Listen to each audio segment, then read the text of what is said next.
سلام كما يتصنحوتات تواتن كبراتن تخطاتل تدوي تي في نسعى زدالنا لكم حاصرتن وانا زيناتات هنا لكم قريبنا لنا كتكتاتلنا عدمنايو بكاندي ارئيسته نطبتاتهم كنفلم اب حنصات نزركو تمزابلت معراب تግራይ ናጻው ፍርምርመራን ሕክምና አይንን ተገይርሎም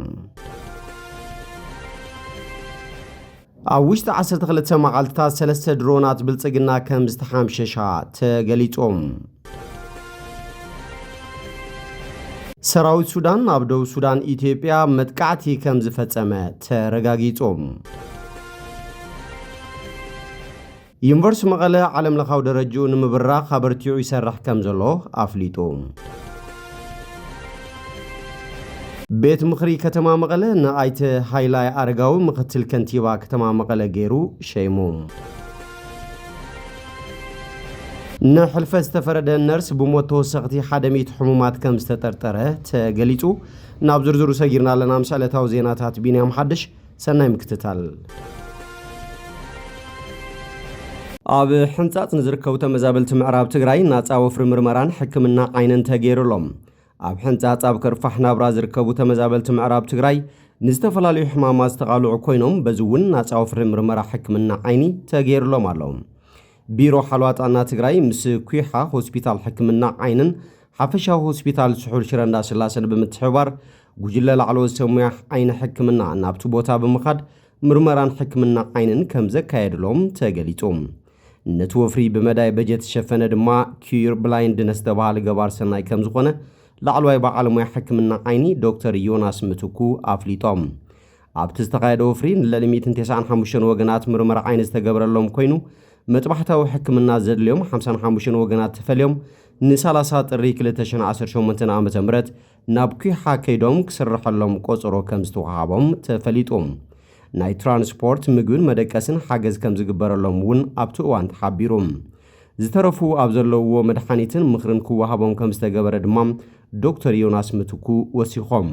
በተዛማዲ ካብ ጥሪ 30 ክሳብ 6 ለካቲት 2018 ዓ.ም ኣብ ሆስፒታል ኩይሓ ወፍሪ መጥባሕታዊ ሕክምና አይን ስለ ዝካየድ ዝምልከቶም አካላት ናይ ዝወፍሪ ተጠቀምቲ ክኾኑ ጻውዒት ቀሪቦም ኣብ ሕንጻጽ ካብ ዘለው ናይ አይን ጸገም ዘለዎም ጥራዮም ክሕከሙ ጀሚሮም ዘለው ዝበሉ ዶክተር ዮናስ ካብ ዝወጻኢ ብዙሕ ጸገም ከም ዘለዎም ተዓዚብና ኢና ስለዚ ኣብ መላእ ትግራይ ዘሎ በዓል ሙያና እናተጎጀለ ግልጋሎት ክህብ ከም ዝግባእ ተላብዮም ከም ጸብጻብ ርክብ ህዝቢ ሓፈሻ ሆስፒታል ስሑል ሽረንዳ ስላሰም ኣብ ውሽጢ 12 መዓልታት 3 ድሮናት ብልጽግና ከም ዝተሓምሸሻ ተገሊጾም ካብ ፍልፍላት ሓይሊ ኣየር ደብረ ዘይትን ወታደራዊ ኮማንድ ምክልኻል ሃገር ኢትዮጵያ ዝተረኸበ ሓበሬታ ከም ዘረድኦም ሱዳን ኣብ ዘዋስን ኣብ ግንባር ምዕራብ ትግራይ ክሳብ ሕጂ 3 ድሮናት ብልጽግና ከም ዝተሓምሸሻ ተገሊጾም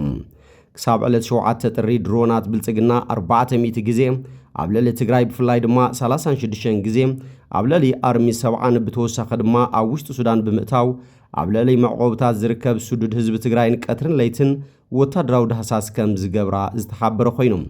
ኣብዚ ከይዲ እዚ ብዕለት 25 ናብ 26 ተሓሳስ 2018 ዓ.ም ኣብ ዘውግሕ ዋንነተን ናይ ዓረብ ኤምሬት ዝኾና ብቻይናውያን ኪላታት ዝተዋፈራ ክልተ ዊንግ ሎንግ ድሮናት ኣብ መንጎ ሕሞራን በረኸትን ከምውን ኣብ ከባቢ ምድረገነት ዓብድራፍዕ ምስ ሙሉእ ዕጥቀን ከም ዝተሓምሸሻ ተፈሊጦም እተን ድሮናት ምስ ወደቓ ሽዑ መንግስቲ ኣብይ ኣሕመድ ናብተን ከባብታት ገጂፍ ወታደራዊ ሓይሊ ብምውፋር ንስብርባራት ኣራርዩ ብምስጥር ናብ ሓይሊ ኣየር ደብረ ዘይተጓዒዙ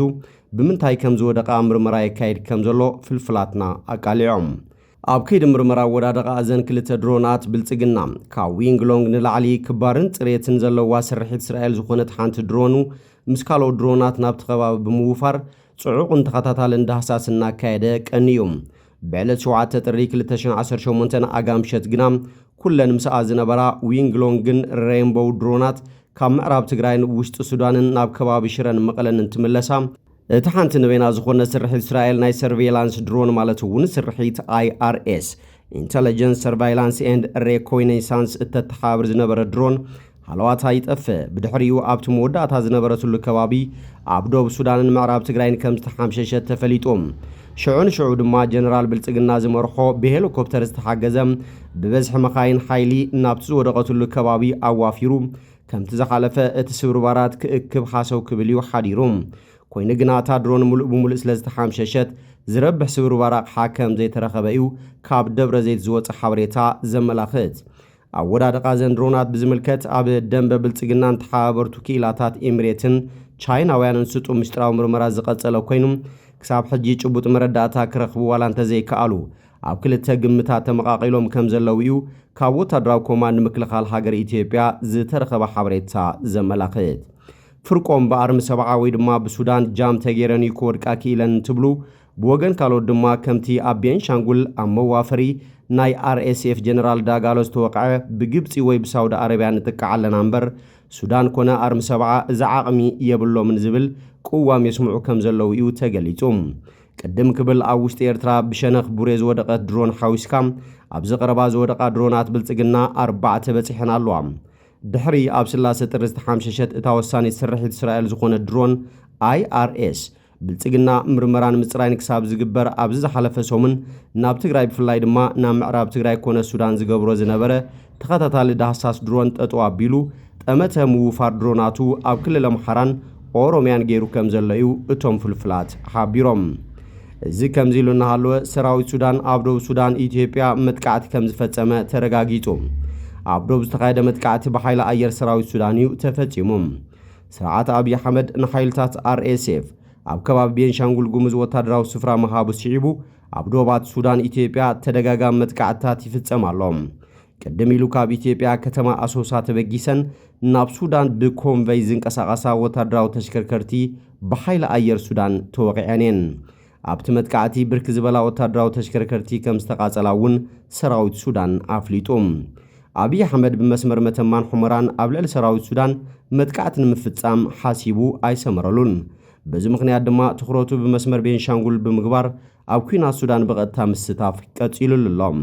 እዚ ድማ ልኡኽ ዓረብ ኤሚሬት ተቐቢሉ ቀርና ኣፍሪቃ ዝሕምስ ብኣብይ ኣሕመድ ዝምራሕ ስርዓት ብልጽግና ምዃኑ ተደጋጋሚ መረጋገጺ ብዓለም ለኸ ሚድያታት ይወጽሎም ሰራዊት ሱዳን በኣንፈት ቤንሻንጉል ጉሙዝ ንዝኽፈቶም መጥቃዕቲ እኹል ግብረ መልሲ ከም ዝህቡ ኣቐዲሞም ኣፍሊጦም እዮም ዩኒቨርሲቲ መቐለ ዓለም ለኻዊ ደረጃኡ ንምብራ ኸበርቲዑ ይሰርሕ ከም ዘሎ ኣፍሊጦም እቲ ዩኒቨርሲቲ ነዚ ዝበለ 5 ደቂ ኣንስትዮ ዝርከቦም 37 ወጻእተኛታት ሎሚ ብማስተርስ ዲግሪ ኣብ ዘመረቐሉ እዋን እዩ ፕሬዚዳንት ዩኒቨርሲቲ መቐለ ዶክተር ፋና ሓጎስ ከም ዝገለጾም እቲ ዩኒቨርሲቲ ልዕሊ 100 ወጻእተኛታት የምህር ከም ዘሎ ብምግላጽ ካብዚኣቶም ሎሚ 37 ኣመሪቕና ክብላ ተዛሪበን እዚ መደብ ሓደ ኣካል ምደባ ካብ ብሉጻት ዩኒቨርሲታት ኢትዮጵያ ዝሰርዓና ብምዃኑ ሕቡናት ኢና ዝበላ ዶክተር ፋና ንዕውትነት እቲ ፕሮግራም ግደ ሚኒስትር ትምህርቲ ዕዙዝ ምንባሩ ገሊጸን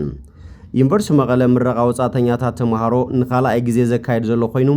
ብክልተ ፕሮግራማት ማለት እውን ምሕደራ ቢዝነስን ምህንድስናን ተማሂሮም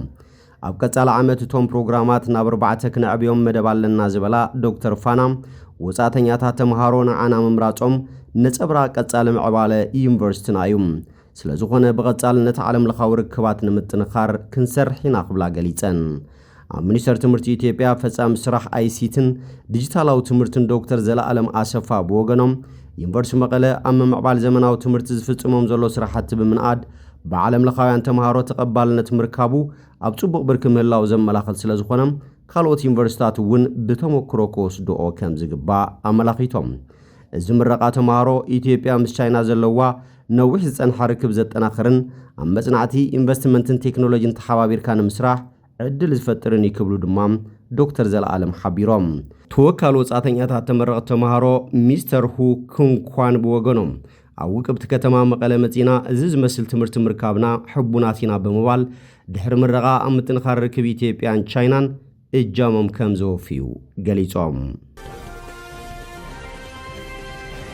ቤት ምኽሪ ከተማ መቐለ ንኣይተ ሃይላይ ኣረጋዊ ምክትል ከንቲባ ከተማ መቐለ ገይሩ ሸይሙ እቲ ቤት ምኽሪ ካብ 15 ክሳብ 16 ጥሪ 2018 ዓ.ም ራብዓይ ዘመን መበል 38 ስሩዕ ጉባኤኡ ዘካየደ ኮይኑ ኣብ ናይ ሎማዓንቲ ውዕልኡ ጸብጻብ ማእኸላይ ቤት ፍርዲ ከተማ መቐለ ብምድማጽን ብዕምቆት ብምዝታይን ብሙሉእ ድምፂ ኣጽዲቑ ኣብ መወዳእታ ድማ ኣይቲ ኤልያስ ካሕሳይ ንትምህርትን ኣብ ወጻኢ ብምኻዶም ንኣይተ ሃይላይ ኣረጋዊ ምክትል ከንቲባ ከተማ መቐለ ገይሩ ሸይሙሎም ካብዚ ብተወሳኺ ምክትል ኣፈ ጉባኤ ከተማ መቐለ ዝነበራ ወይዘሮ ከሳይ ታማረ ብኽብሪ ብምሽንባት ንወይዘሮ ኣበባ አብርሃ ምክትል ኣፈ ጉባኤ ከተማ መቐለ ገይሩ ብምሻም ጉባኤው እዛዚሙ ከም ጸብጻብ ሓበሬታን ርክብን ከተማ መቐለ ንሕልፈት ዝተፈረደ ነርስ ብሞት ተወሰኽቲ 100 ሕሙማት ከም ዝተጠርጠረ ተገሊጾም ኣብ ምዕራብ ጀርመን 10 ሕሙማት ብምቕታል ዝተፈረደ ነርስ ነበር ምስ ሞት ልዕሊ 100 ተወሰኽቲ ሕሙማት ምትሓዝ ክህልዎ ከም ዝኽእል ሓደ በዓል ስልጣን ገሊጾም ኣብ ኣቸን ዝርከብ ዋና ዓቃብ ሕጊ ካትያ ሸለንከርማን ንቢቢሲ ኣብ ዝሃበቶ መግለጺ ኣብ ሞት ካልኦት ተወሰኽቲ 100 ሕሙማት ኢድ ከይህልዎ የጻርዩ ከም ዘለዉ ገሊጻ እቶም ተጠርጢሮም ዘለዉ ግዳያት ብዙሓት ኮይኖም ድሕሪ ናይ ሬሳ ምርመራ ምግባር ግን ኣብ መደምደምታ ክብጻሕ ከም ዝከኣል እቲ ዓቃቢት ሕጊ ገሊጻ ኣብ ዝሓለፈ ዓመት ሕዳር ኣብ ኣቸን ዝርከብ ዞባዊ ቤት ፍርዲ ነቲ ብግልጽ ስሙ ዘይተገለጸ ነርስ ብ10 ገበናት ቅትለትን 27 ገበናት ፈተነ ቅትለትን ተኸሲሱ ናብ ቤት ፍርዲ ቀሪቡ ንሕልፈት ከም ዝተፈረደ ይዝከር እቲ ቤት ፍርዲ እዚ ኣብ ወርልሰን ዝርከብ ሆስፒታል ዝሰርሕ ዝነበረ ነርስ ነቶም ሕሙማት ብዘይናይ ዝኾነ ዶክተር ኣፍልጦ ልዕሊ ዓቐን መድሓኒት ይህቦም ከም ዝነበረ እዩ ተረጋጊጹ ጠንቂ ሞት ናይ መብዛሕትኦም እውን ብበዝሒ መድሓኒት ብምውሳዶም ዝሰዓበ ምዃኑ ተገሊጹሎም ኣኽበርቲ ሕጊ እቲ ነርስ ነቲ መድሓኒታት ሓደ ግዜ ብተደጋጋሚ ኣከታቲሉ ይህቦም ከም ዝነበረን ተኸሳሲ እዚ ሞት ከስዕብ ዝኽእል ሳዕቤን ከም ዘለዎ ይፈልጥ ምንባሩን ገሊጾም ዳያኑ እቲ ተግባራት ብውልቃዊ ዘይምርግጋዕን ኣብ እዋን ናይ ለይቲ እብረ ቀንዲ ኣዛዚ ኮይኑ ናይ ምቕራብ ድሌትን ዝተደፋፈአ ምዃኑ ገሊጾም እቲ ነርስ እቲ መድሓኒት እቶም ሕሙማት ንኽድቅሱን ካብ ቃንዛ ክገላገሉን ኢሉ ከም ዝሃቦም ብምግላጽ ነቲ ዝቐረበሉ ክስታት ነጺግዎ እኳ እንተነበረ ኣኽበርቲ ሕጊ ግን እቲ ነርስ ኣብ ልዕሊ እቶም ብርቱዕ ክንክን ዝደልዩ ሕሙማት ድንጋጸ ከም ዘይብሉ ብምሕባር ኣነ ቀንዲ ወሳነ ሞትን ህይወትን ኢሉ ክዛረቦም ከም ዝተሰምዐ መረጋገጽ ክረኽቡ ክኢሎም ከም መርትዖውን ኣቕሪቦሞም እቲ ቤት ፍርዲ ካብ ታሕሳስ 2023 ቋጽራ ፈረንጂ ክሳብ ግንቦት 2024 ዝተፈጸመ ነገራት ጥራዩ መርሚሩ እቲ ነርስ ድማ ካብ 2020 ጀሚሩ ኣብቲ ሆስፒታል ይሰርሕ ብምንባሩ ቁጽሪ ግዳያት ክዛይድ ከም ዝኽእል እዩ እቲ ዓመታት ዘሎም በዚ ሰዓበ ጥርጣረታት ሬሳ ናይ ኣስታት ስሳ ካብ 2020 ጀሚሮም ኣብቲ ሆስፒታል ዝሞቱ ክምርምር ትእዛዝ ምስተወሃበ ድሮ ኣብ ልዕሊ 27 ሬሳታት ምርመራ ተኻይዱ ናይ 30 ዝኾኑ ድማ ብሕጂ ክካየዱ ተባሂሉ ብተወሳኺ ናብ ሆስፒታል ወርልሰን ቅድሚ ምስግጋሩ ኣብ ሰርሖ ዝነበረ ሕክምና እውን ተማሳሊ ምርመራታት ክካየድ ምዃኑ ፖሊስ ገሊጹ ክሳብ ሕጂ ድማ ሬሳ ናይ ሓንቲ ኣብ 2018 ዝሞተት ጓል 94 ዓመትን ኣብ 2015 ዝሞተ ወዲ 78 ዓመትን ሞቶም እዚ ኣብ ቀይዲ ዝርከብ ነርስ ብዝሃቦም መድሓኒት ዝሰዓበ ከይኸውን ይምርመራሎም ኣኽበርቲ ሕጊ ኣብ ልዕሊ እቲ ነርስ ተወሰኽቲ ክስታት ንምምስራት መርትዖታት ኣብ ምእካብ ይርከቡ እንተኾነ ኩሉ ትምህርትዖታት ቅድሚ 2027 ክጻፈፍ ከም ዘይኽእል እዩ ግምታት ዘሎም ብተማሳሊ ኣገባብ ሓደ ኔል ሄገል ዝተባሃለ ነርስ ኣብ ሰሜን ጀርመን 85 ሕሙማት ምቕታሉ ድሕሪ ምርግጋጹ ኣብ 2019 ንሕልፈት ከም ዝተፈረደ ዝዝከር እዩ